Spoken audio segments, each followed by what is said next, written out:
Good evening, everyone. Today, I'm going to talk to you about why is homeschooling harmful or beneficial for children. What happens when a child's entire educational experience is at a kitchen table with no classmates, no school events, and the only support is the parents in the household? While most of us experience school surrounded by our peers and teachers, many people believe that in-person schooling causes a negative impact on students. But I'm here to tell you that this experience is beneficial. As I'm writing this speech, many of my friends I've made here at Cali are about to walk the stage and move on with their lives. And if I were graduating, I'd be saying goodbye to mentors, coaches, and teachers who have got me to this point of graduating. My point is being able to have these experiences are important for growth and change as an individual. And I think it would be robbing a child of these moments and connections when just worrying about academics.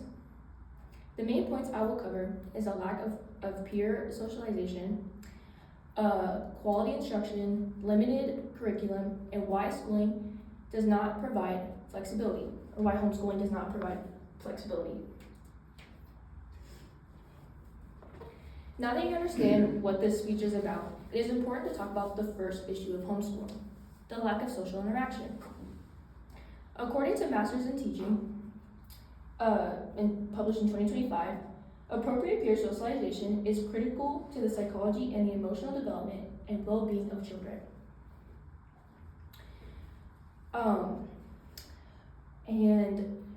And well-being of children. Social interaction is crucial to human growth and development, and replacing it with an online setting is not healthy and not a true source of connection.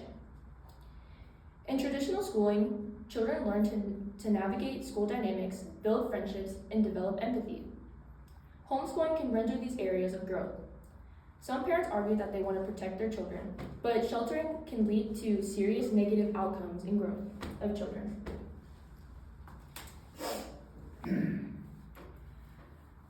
Now that we've talked about the importance of social development, now let's focus on the quality of materials students are learning.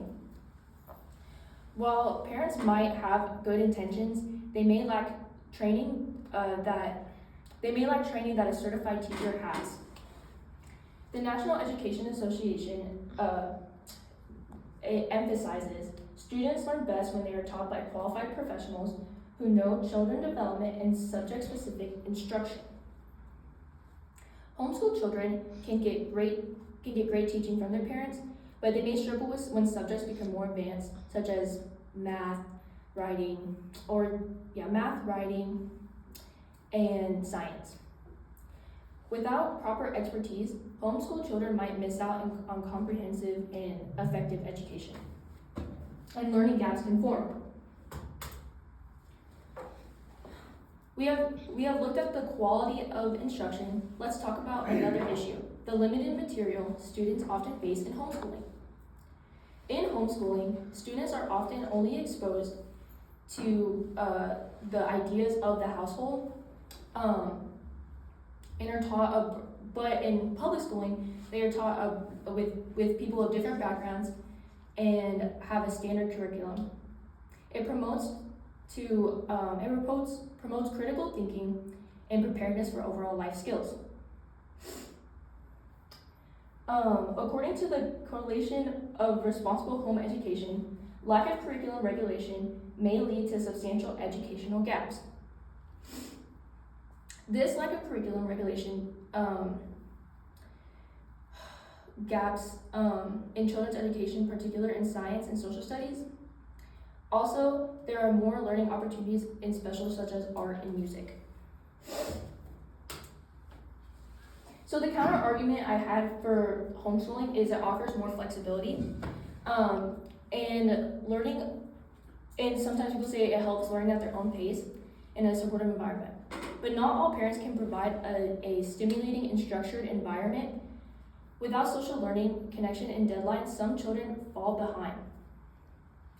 The National Education Association suggests that professional instructors in diverse classrooms allow children to progress not only academically, but emotionally and socially as well.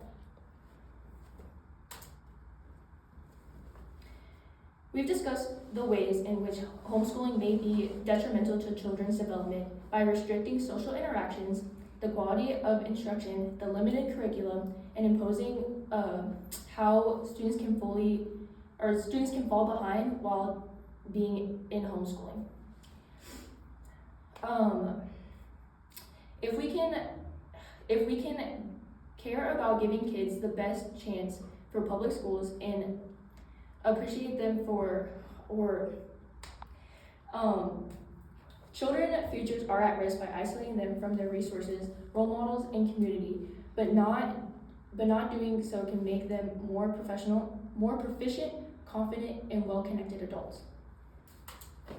Thank you for coming to my speech, and I hope you learned more about homeschooling.